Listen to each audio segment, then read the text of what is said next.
All right, welcome back, everybody. One of our viewers, Kayla, sent me a message talking about a correspondence between Albert Pike, the legendary 33rd degree Freemason who has a giant statue in D.C., and an Italian named Giuseppe Mazzini.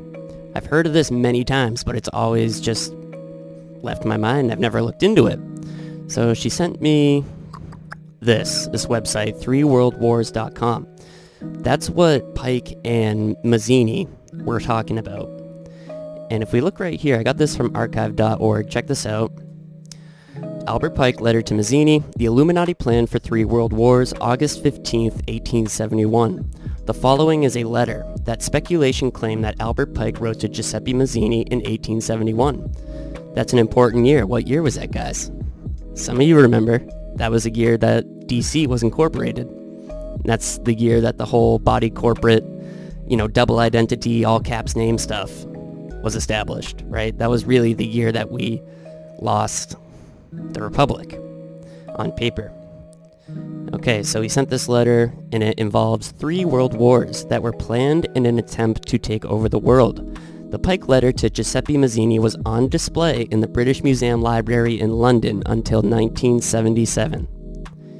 So I guess it really all hangs on that. I haven't looked into any of this. I'm doing this live, so I think we should try to look for pictures and credible accounts of this actually being in the British Museum Library. If it was, I believe it. This letter has been claimed by many internet sites to reside in the British Library in London, which denies the letter exists. That would not surprise me either. So, Giuseppe Mazzini was an Italian revolutionary leader in the mid-1800s, as well as a director of the Illuminati. Albert Pike, a historical Masonic figure, was a 33rd degree Freemason, occultist, Grand Master, and creator of the southern jurisdiction of the Masonic Scottish Rite Order. All that's true. I don't know about Giuseppe, but everything they just said about Albert Pike is boasted by Masons. So of course we're going to check out, we know enough about Pike, but let's see what Wikipedia has to say about Giuseppe Mazzini. Okay, he lived from June 1805 to March 1872. Okay, so he died 1 year after the letter. Interesting. He was an Italian politician, journalist, activist for the unification of Italy, and spearheaded the Italian revolutionary movement. His efforts helped bring about the independent and unified Italy. They're making it sound really good, like that's a really good thing. But I think there's a lot of different opinions on that. In the 20th century alone, like 1900 to 2000, I think Italy had 23 governments. That's just a memory, so look that up. I'm not sure if that's true. Okay. He was an Italian nationalist in historical radical tradition and a proponent of social democratic republicanism. There's no such thing. So he was a socialist. Mazzini helped define the modern European movement for popular democracy in a republican state. Okay, so he's a commie, probably. We're going to read his work. Mazzini's thoughts had a very considerable influence on the Italian and European republican movements, in the Constitution of Italy about Europeanism, and more nuanced on many politicians of a later period. Among them, American President Woodrow Wilson and British Prime Minister David Lloyd George, as well as post-colonial leaders such as Mahatma Gandhi. Okay, and they're just listing off actors, really. Gandhi was an actor. Woodrow Wilson was an actor. They were terrible, terrible politicians that were definitely involved with what we're going to read about, probably. I'm sure he's going to talk about globalism and whatnot. So, of course, it doesn't mention anything about his affiliation with the occult, but we can see this must have been where he hung out, maybe?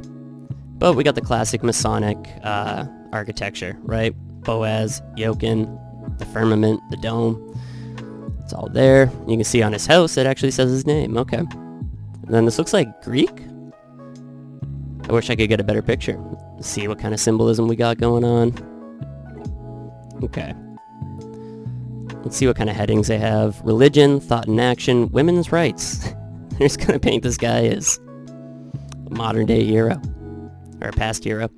Influenced by the Jansenist upbringing, heresy, Mazzini's thought is characterized by a strong religious fervor and a deep sense of spirituality. A deist who believed in divine providence. Divine providence, come on, you kidding me? That is such a Masonic thing. Mazzini described himself as a Christian. How blasphemous. Thank you, Wikipedia. And emphasized the necessity of faith in a relationship with God while vehemently denouncing atheism and rationalism. His motto was Dio e Popolo, God and People. Mazzini regarded patriotism as a duty and love for the fatherland as a divine mission, stating that the fatherland was, quote, the home wherein God has placed us, among brothers and sisters, linked to us by the family ties of a common religion, history, and language. That's a very important quote, right? I don't think when he says fatherland, he's probably talking about the whole plane, the whole earth, right? So let's go back to this one real quick. And so these are allegedly quotes from the letter. Following are apparently extracts from the letter showing how 3 world wars have been planned for many generations. The First World War. So everything I'm about to read is in quotes. The First World War must be brought about in order to permit the Illuminati to overthrow the power of the Tsars in Russia, and of making that country a fortress of atheistic communism. The divergences caused the agentur or agents of the Illuminati between the British and Germanic empires will be used to foment this war. At the end of the war, communism will be built and used in order to destroy the other governments and in order to weaken the religions. Wow, that all happened. Exactly like that. So, in school they teach you that World War I began with all these overlapping alliances that were sparked by the assassination of Franz Ferdinand, right? Well, let me gather my thoughts for a moment, because it wasn't that simple. A lot of it had to do with aggressive military buildup. And, man, I have to go back and look at my books, but I think Russia and France were building up their military in surrounding Germany in a very hostile manner, extremely hostile manner. They put Germany up against the wall and didn't give them a choice. So a good source to understand this, you guys gotta check this out. Go to YouTube. Dan Carlin. He's a great historian. So yeah, look up Dan Carlin, and he has the best series on the First World War I've ever heard in my life. It's incredible. Absolutely incredible. It's called Hardcore History. So yeah, you can find it either on his podcast or on his YouTube, I believe. But yeah, he goes into great detail about what really started World War I, right? Okay, and then continuing with the quote, the Second World War must be fomented by taking advantage of the differences between the fascist and the political Zionist. This war must be brought about so that Nazism is destroyed, and that the political Zionism be strong enough to institute a sovereign state of Israel and Palestine. During the Second World War, international communism must become strong enough in order to balance Christendom. That happened, which would be the restrained and held in check until the time when we would need it for the final social cataclysm. Interesting. Okay, the Third World War must be fomented by taking advantage of the differences caused by the agents of the Illuminati between the political Zionist and the leaders of the Islamic world. The war must be conducted in such a way that Islam, the Muslim Arabic world, and political Zionism, the State of Israel, mutually destroy each other. So this guy's talking about the Nazi Party and Israel like a century before they were things. Not a century, a little less than that, right? 50 years. I wonder if this is the actual, language that was used. Someone's got to get a picture of this letter.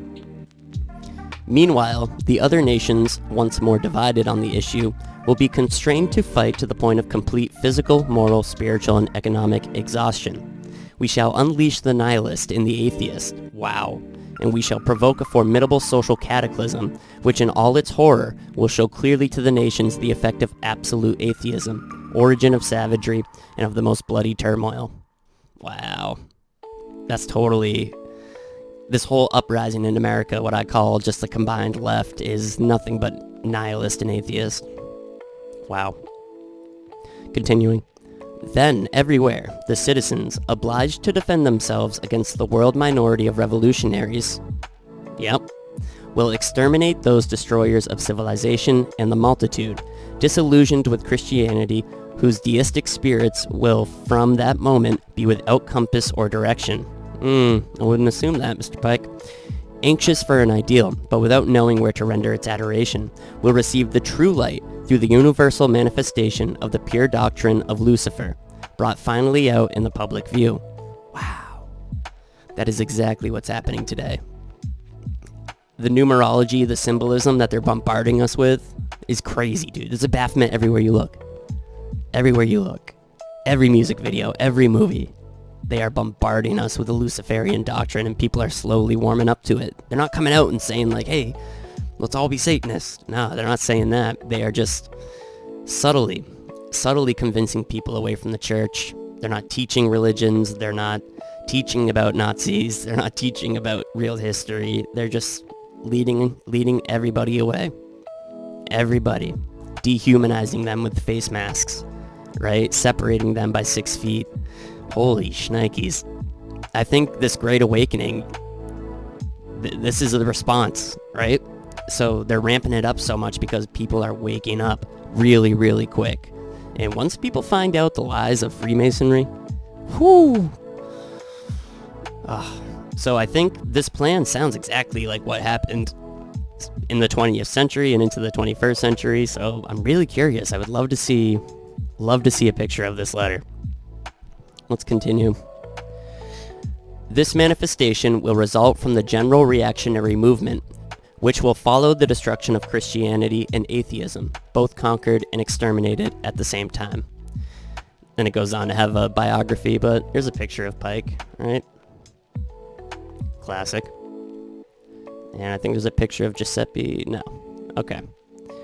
Wow. So this is the website that Kayla sent me. Did I get that right? Kayla? Yeah. Albert Pike in the 3 World Wars.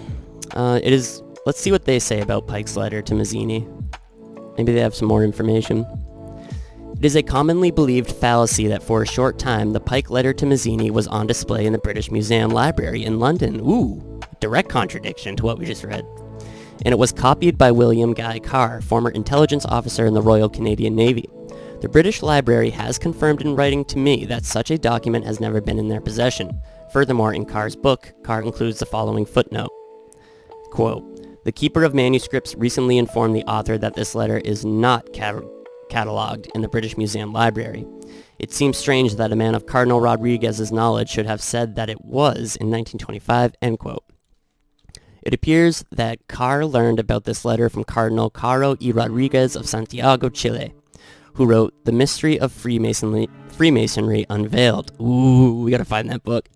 To date, no conclusive proof exists to show that this letter was ever written. Nevertheless, the letter is widely quoted. Okay, and here are the quotes from it. Okay, at least we got a path we can take, right?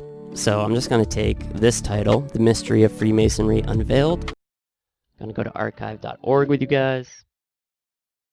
Let me just click this. So The Mystery of Freemasonry how do you spell veiled? Hold on. I do have something from Giuseppe that we got to read. The Mystery of Freemasonry Unveiled. E before I.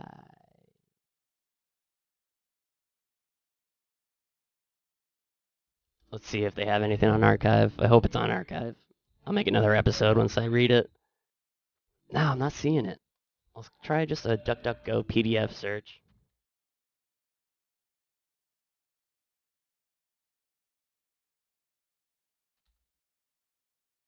Okay. Alright, we got some, okay. I'm gonna keep looking into this. Here we go. Free PDF, The Mystery of, okay. Okay, I found it. Alright. There's links in here. I'm gonna have to come back to this, guys, but this book does exist. The Mystery of Freemasonry Unveiled by Cardinal Santiago, Chile. Okay. Let's read this real quick. This is like the complete works of Giuseppe Mazzini, and you can find this on Archive. It should come right up if you just type in his name. The first 3 were in Italian, but I found this English compilation of all of his work. So I just picked out from the table of contents what sounded like, an appropriate thing to read. Let's read The Collective Life of Humanity. So some communist language right off the bat. Our researches after a true conception of the laws governing the collective life of humanity have given rise to two philosophical schools, around which are rallied the infinite secondary varieties represented by individual intellect.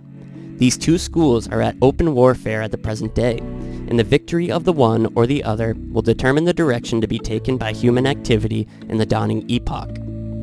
The first school, which has been characterized in our own times as the circular movement school, is in fact the most aptly represented by the ancient symbol of the serpent biting its own tail, or that's also called the Ouroboros. For all those holding the doctrines of this school, collective life, organized progress, and the unity of human aim are things having no existence. They only recognize a genus humanum, a multitude of individuals, urged by wants and desires more or less uniform, to gather together in groups for the better satisfaction of those wants and desires. Whenever local circumstances and community of language and customs induce in those nuclei a cohesion more complete, a nation is formed. Each of these nations is under the influence of the law of circular movement, causing it to pass through various stages, from monarchy to aristocracy, from aristocracy to democracy, from democracy to anarchy, from anarchy to despotism, and so on, forever retracing the same circle. Wow. What a great interpretation of the Ouroboros. I wish I had I wish I could draw on the screen. I'll have to figure out how to do that. So basically he's just talking about the cycle. The lefties will call this the cycle of capitalism, right? But seems like there's some actual philosophical background to this idea. Let's read this last part again. From monarchy to aristocracy, from aristocracy to democracy, from democracy to anarchy, from anarchy to despotism, and so on, forever retracing the same circle. Alright, continuing. The law of circular movement is not, in the opinion of the majority of the school at least, the consequence of any preordained design of God. Their theory only recognizes the God of the individual. Sounds like, Masons? But results solely and inevitably from the development of human passions and tendencies, in reciprocal contact, and necessarily generating a series of facts. The same human passions and tendencies determine the greater or less duration of the various periods, as well as the general character of the social facts constituting the life of the nation. Okay. So, the development of the human passions and tendencies determines how long each phase is, and it determines what society is like during those phases. Makes perfect sense. Such, more or less openly avowed, is the formula of this school. Its true source, in spite of every attempt to ascribe to it a different origin, is fatalism. Amid all the vicissitudes of a world agitated by 1,000 different aims, impulses, and affections, and unsustained by the consciousness of a providential law of life to regulate individual action, man, according to the adepts of this school, is abandoned almost without defense to the instincts of appetite, of interest, of everything fatal on earth, the destined victim of circumstances fortuitous and unforeseen, although invariably uniform in result. That is 100% the current state of America, right? Mask on, looking at your phone, completely a sheep. All people care about is appetite and interest. That's it. Appetite and interest. They call themselves atheists while they worship themselves. They're so stupid. Damn. Mazzini knew what he was talking about. This is the probably 1850s or 60s he's writing. Maybe 70s. Alright, let's talk about the other school. We are definitely living in the first one. The snake school that he's talking about. Yeah, and we're getting pretty close to despotism. We may already be in the stage of despotism. And anarchy is knocking on our door. When I read this, it lends credibility to the letter, I must say. The letter sounds exactly, the same sort of occult mindset. Where we know everything, right? Social engineering. Alright, let's read about the second one. The other school of recent date, so it's new to the 1800s, okay. Though anticipated by the grand provision of certain thinkers in the 17th, 16th, and even 12th centuries, is now known as, as the School of Progressive Movement, though destined probably to bear a different title at a future day. It dates its origin from a new conception of humanity and a belief in a providential law of progress and perfectibility, not infinite but indefinite, ruling over our human destiny. It deduces that belief from the tendency to association innate in man, from the unity of origin of the human race, from its ceaseless continuity and preservation, from the successive amplification and amelioration of social creeds, from the identity of human goal, and the necessity of concentrating the whole sum of human forces to its achievement. From the unity of God and his nature, so far as it has been vouchsafed to us to discover it, from the necessity of a certain relation and resemblance between the Creator and the created, from the instinct and necessity which, as if it were a law of existence, urges every living being to the fuller development of all the germs, the faculties, the forces, the life within it. From tradition, which proves to us that the truths achieved by one generation become the indestructible possession of those that succeed it. From that aspiration, common to all of us, which has laid the foundation of all forms of religion and made known to individuals the duty of self-sacrifice for aims impossible of realization within the limits of earthly existence. Wow, that was one sentence, guys. That was one sentence. So I think we know which one he's putting more thought into. Kind of worded very oddly, but what he's saying, common origin of humans, right? Common goal, self-sacrifice for aims impossible of realization within the limits of earthly existence. So they want you to put your faith into whatever they decide, right? And this last sentence, or this last part of the sentence, really resonates with the craft, right? The work of masonry. These people sacrifice their life for goals that are centuries in the future, for ideas centuries in the future, that are being passed down to them by people like Albert Pike and Giuseppe Mazzini, right?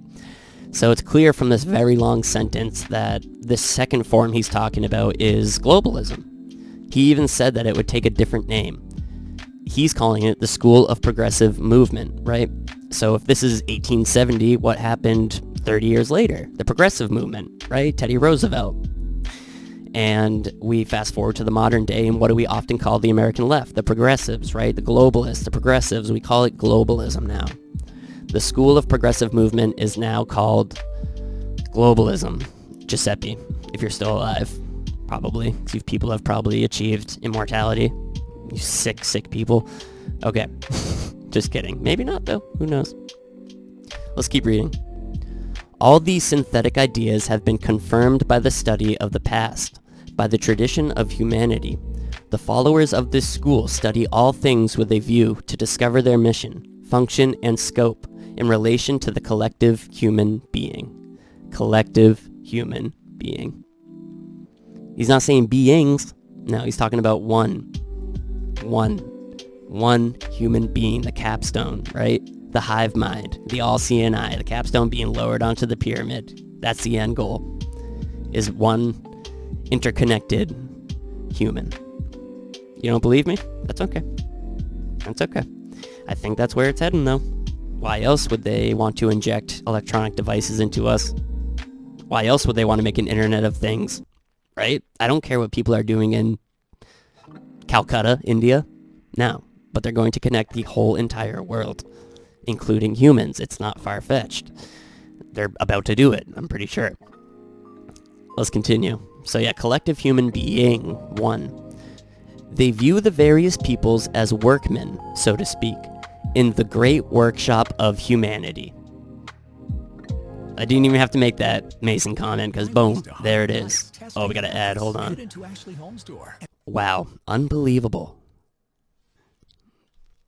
This is lining up pretty good. I can see I've read Albert Pike's works, and Albert Pike and this guy, they're on the same wavelength, 100%. Wow, they view the various peoples as workmen, so to speak, in the great workshop of humanity. That's all we are to them.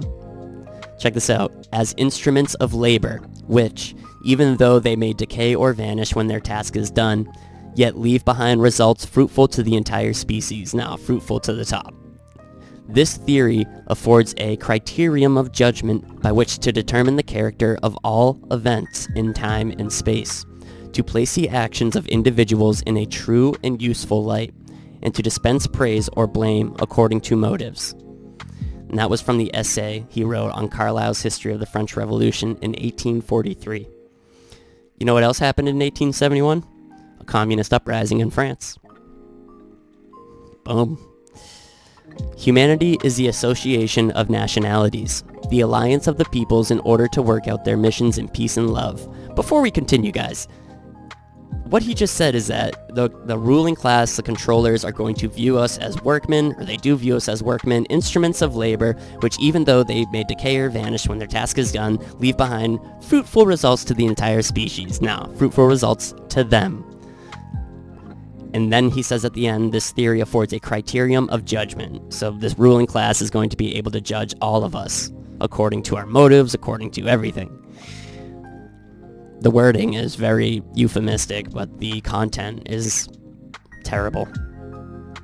Okay, humanity is the association of nationalities, the alliance of the peoples in order to work out their missions in peace and love, the organization of free and equal peoples that shall advance without hindrance or impediment, each supporting or profiting by the other's aid, toward the progressive development of one line of... Oh my gosh. So first of all, he's talking about like strict global communism right here.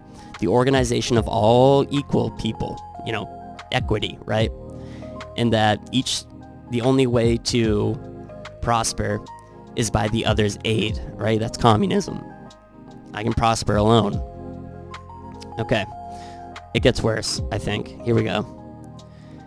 Towards the progressive development of one line of the thought of God, one religion, the line inscribed by him upon the cradle, the past life, the national idiom, and the physiognomy of each. And in this progress, this God-directed pilgrimage of the peoples, there will be neither conquest nor threat of conquest, because there will be neither man-king or people-king, but only an association of brothers whose interest and aim are identical. The law of duty, openly acknowledged and confessed, will take the place of that disposition to usurp the rights of others, which has hitherto governed the relations between people and people. So a one-world police state, and which is in fact not other than the foresights of fear. The ruling principle of international law will no longer be to secure the weakness of others, but the amelioration of all, through the work of all, the progress of each for the benefit of the others. Such is the future towards which all our efforts must henceforth be directed. The pact of humanity cannot be signed by individuals, but only by free and equal peoples, possessing a name, a banner, and the consciousness of a distinct individual existence. If you desire that the people should become such, you must speak to them of country and nationality, and impress in vivid characters upon the brow of each the sign of their existence and baptism as a nation. Is he saying trick people through nationalism? Is that what he's saying? Is he saying trick people through nationalism? Because maybe Trump's the real deal, but if Trump is not the real deal, he has tricked 80 million Americans through nationalism. I pray that the truth comes to me. The people will never take a definite initiative until they have a definite part to play. You must assign this definite part to each. You cannot complete the work by breaking the instrument. You cannot apply a lever if the fulcrum be withdrawn. The great work. Nations do not die before they have fulfilled their mission. You cannot destroy them by denying that mission, but you may retard their organization and activity. Such were the ideas by which I believed our work should be directed, and they were confirmed by my method of understanding and interpreting history. I looked upon the long series of epochs throughout the course of which the progress of humanity is gradually evolved, as an equation containing many unknown quantities, and saw that every epoch disengages one of these quantities in order to use the expression of the algebraist to transfer it to the number of known quantities contained in the other member of the equation. Okay, we're going to stop there. What's his name? John Anthony West was a Egyptologist and a satirist and just a great commentator on things. It's hard to tell if he belonged to any sort of group because he was a big truth teller for the most part, and he didn't try to be, right? The guy's an Egyptologist. And The one thing he talks about all the time, one of his greatest legacies, is called the Church of Progress. So the Rockefeller Masonic educational system that we live in teaches progress as being a direct variation. So look at, hold on, this is going to be way too hard to do. A direct variation on a graph is when the line just goes direct, right? From where the x and y axis meet, it just makes a straight line to wherever the data ends. So they've convinced us that this is how humanity has evolved. You know, first of all, evolution is just a joke, but that's what allowed them to do this, evolution. So what John Anthony West termed it was the Church of Progress. People put faith in the idea that as time goes on, human progresses in a better way. They think there is a correlation, a connection between the two, but there's not. Civilization is different all the time, right? And if you know anything about history, you know, going back in the past is pretty magical. And there is evidence of stuff we couldn't even fathom doing today. Look at the Great Pyramids, right? So the idea of progress, like Mazzini's talking about, is a joke. It's a lie. It's meant to make you think that you're on some sort of path you cannot get off of, right? We could lose all computers and all technology and lose all this infrastructure, and within a week we will have a better civilization. I guarantee it. And I think you know that's true as well. If we were all living regular normal lives without all this propaganda, without all this dark magic, all this Masonic brainwashing, we would pretty much overnight become a better civilization. The lie of progress is just that. It's a lie. It relies on evolution, which is a lie. You know what I mean? But that's what they use today. This is just natural progress, guys. We gotta dissolve these borders. This is it. This is the way. We can't stop it. It's progress, right? John Anthony West, The Church of Progress. Definitely worth looking up. Kayla, thank you for sending me this, because now I have a lot of stuff to research. And I'm going to look at that Cardinal of Santiago, Chile, and the book he wrote. And I'm going to keep looking through Giuseppe Mazzini. I'll pull up some Albert Pike. I think there's some credibility to this letter. I'm going to have to try and, you know, do my best to figure it out. But based off the personalities and the language these two characters use, it lines up perfect with what is in this letter. It throws me off a little that they use the term Nazi and they use the term Israel, you know, long before they were created.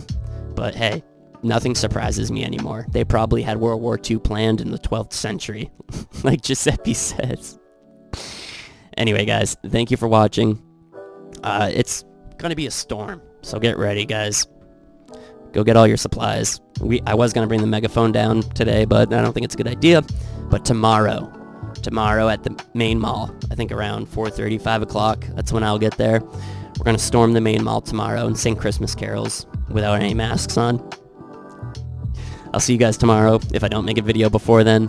Kayla, thank you again. Take care, guys.